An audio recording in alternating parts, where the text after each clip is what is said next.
Folks, does vulnerability and indecisiveness take over your money decisions? Fear no more because we are here with financial habits to help you along the way. Hi, I'm Anupam Gupta, B50 on Twitter, and this is Investverse podcast and investor education initiative by HDFC Mutual Fund. In today's episode, I will be in conversation with Ashdin Doctor, who is an entrepreneur and the podcast host of The Habit Coach. Today, we will be discussing how to adopt good financial habits, deal with money stress, and much more. So, let's not waste any more time and get into this conversation. Ashton, welcome to the show. Thank you so much for doing this for our listeners. And we're going to be talking about a whole lot of stuff, your background, your job experience. But welcome to the show, yeah. Thank you. I'm so excited to be here. Good to have you here. So, Ashton, let's talk about your job experience and how your relationship with money has evolved over the years. So I think because I come from a family business, it was very strange to have a salary, right? Because as a family business, you're always been told that, you know, everything is yours. So as a result, while I was growing up and through the ranks, I always had the least amount of money coming into my bank from everybody else, right? So people who were reporting into me had far bigger salaries than I ever did. So I think that completely changed my relationship with money. It wasn't like running after it. It was understanding what can I do with this little amount that is coming to me and how can I make it, spread across the period of time. And then slowly, of course, once I started setting up my own business and all of that changed. But I think getting your money habits down right in the beginning at your formative years is extremely important for us. Yeah, a lot of people are coming around to that thought. Actually, you're talking about starting your own business. So you run a company called Awesome 180. I can see the t-shirt also you're wearing of that. What does it mean? And let's talk about your entrepreneurial journey. Lovely. So Awesome 180 was a passion project that started. It was about how do you get somebody to an awesome life in 180 days. So it was in 6 months, how can you turn their life around? And it was primarily focusing on all the things that I realized were missing in my foundation, which is like, for example, sleep, stress, movement, nutrition, all those aspects. And the way that I started creating this, I said that I realized from my family business that money or finance is the lifeblood of any business, right? Your cash flow, if you don't have it, there's no matter how successful your business is, it's going to fail, right? And in fact, many successful businesses fail because they run out of money to continue. So I think getting your cash flow in was very, very important. And the way that I did that was when I started my business, I would get my money upfront, right? And then I would have enough for the rest of the month. And that was the way that I moved this business around, because ultimately, if you don't have money, what is the point of what you're doing? Oh boy, that's pretty profound, yeah. So, Ashton, what would you say are some things you learned from building this business so far? So, from a financial point of view, I think that minimizing your costs was the big thing. So this was way before, the last 2 years. And when we suddenly realized that we need a lean approach to work, I created this lean business plan right back then. I was like, let's outsource as much as possible. Let's not have overheads, because like I said, these are all learnings from previous businesses. I was like, what is the distilled learnings that I can have? So minimizing costs, being extremely efficient in the way that we're working, having money coming in right up front, doing those elements made a big difference. Normally what we do is we're running after money, right? When will the person pay me? We have large credit periods. If we can crunch those down, even by a few days, it makes such a big difference.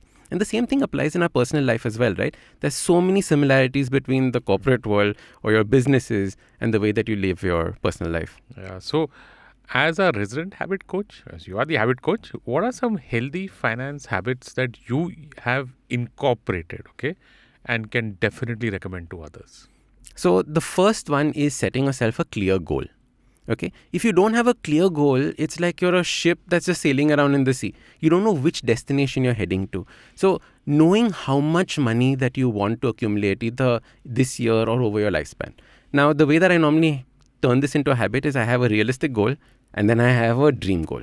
And that goal helps me think differently and bigger. And I have a realistic goal saying that these are my needs. This is where I want typically my life to be going. This is where I need to be heading. So the first one is setting a clear goal. The second one is creating an action plan to realize that goal. If you have a goal and no action plan to get there, it's basically a dream.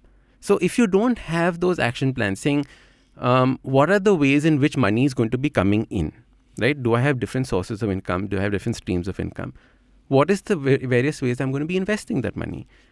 How much money do I typically need for a lifestyle that I want?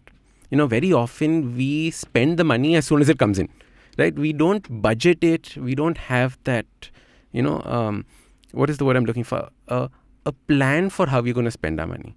So I always say dream big, but live life very pessimistically. So the way that you spend your money. So that would be the second one. So I think investing towards your goal with discipline is important. So it's crucial to invest regularly instead of investing in spurts. And SIPs are a good way of going through this whole process.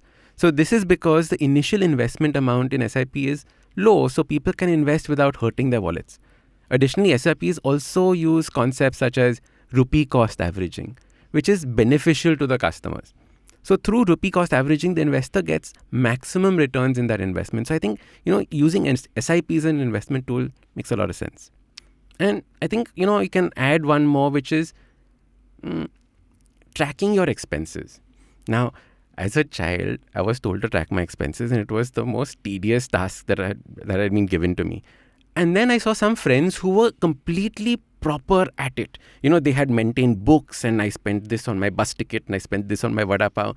And I was like, wow, there's no way I can do that. So I think it depends on your bent of mind, but tracking your expenses is extremely important. The way that the two habits for that, one is if you are a book and notepad person and love Excel sheets, do that.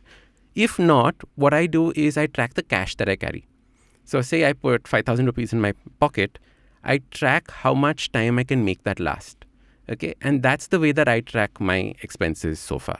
I think the other two ways in which that we typically mess up is that we don't make smart purchases. Now, what I mean by smart purchases, that means a purchase that's been planned. Very often we suddenly get inspired. Oh, wow, you got this new phone. Chalo, let me quickly buy it. Right? Even I want this. But was that part of your finance plan? Right? Was that part of the way that you're going to be using your expenses? And then you think, no, you know what? I'll roll it over into the next month. And, next month I'll take a little bit off. But we know that does not take place. So you have to be smart about this. Make sure that you are making your purchases in a correct fashion. Plan for them in the future.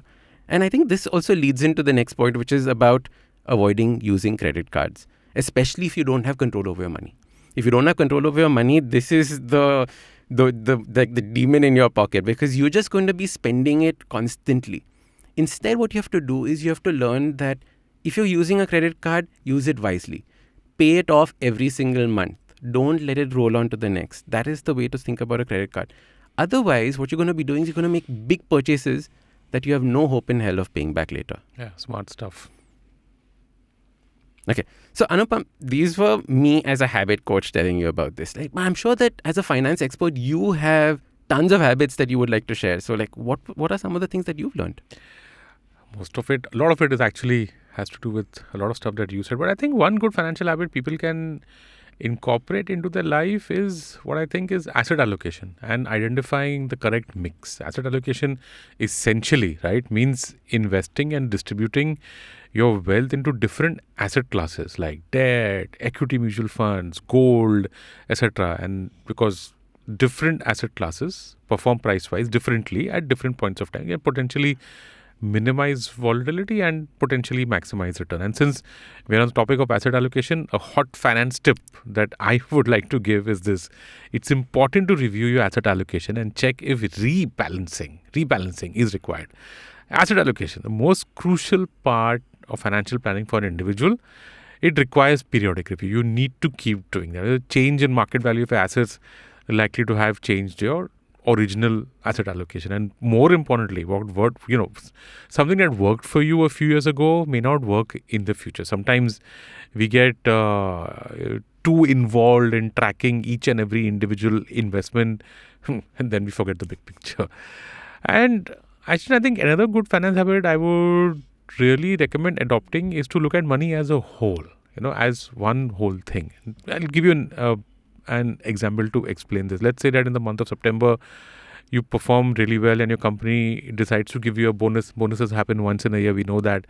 And the bonus, we tend to, I've had this conversation with a lot of people. They tend to look at it as extra cash, free ka paisa. You just got it, so why not just spend it recklessly?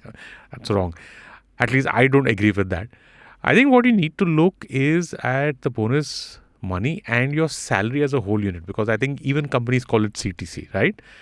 And utilize that bonus really wisely. Then by bifurcating the money and treating bonus as free money and doing whatever you want, that can be detrimental, and in my opinion should be avoided at all costs. And speaking of healthy financial habits, HDFC Mutual Fund had launched this very interesting mega investor education campaign. I remember seeing this at Cart Road also.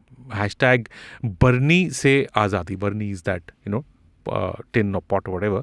Barni Se Azadi. The campaign aimed to connect with wider masses and was based on a very deep-rooted Indian insight. The campaign talked about how we Indians have traditionally always saved money in burnies, lockers, etc., and why there is a need to let the money grow freely in instruments like mutual funds.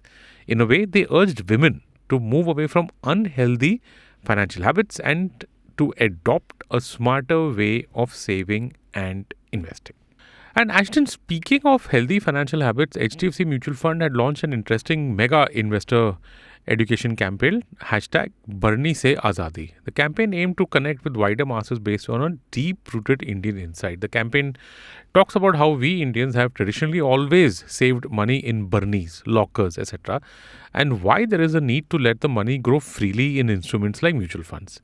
In a way, they urged women to move away from unhealthy financial habits and to adopt a smarter way of saving and investing. Okay, according to you, Ashdin, what are some ways in which you think our listeners can improve their unhealthy relationship with money? So I think the first step would be to identify your current relationship with money. Like, where do you stand? What are your goals? Where you want to be, and eventually work towards it. The second would be understand that money is only a tool. It is our approach towards that money that matters. The third would be inculcating positive behavioral habits like that we earlier mentioned to improve the relationship with money.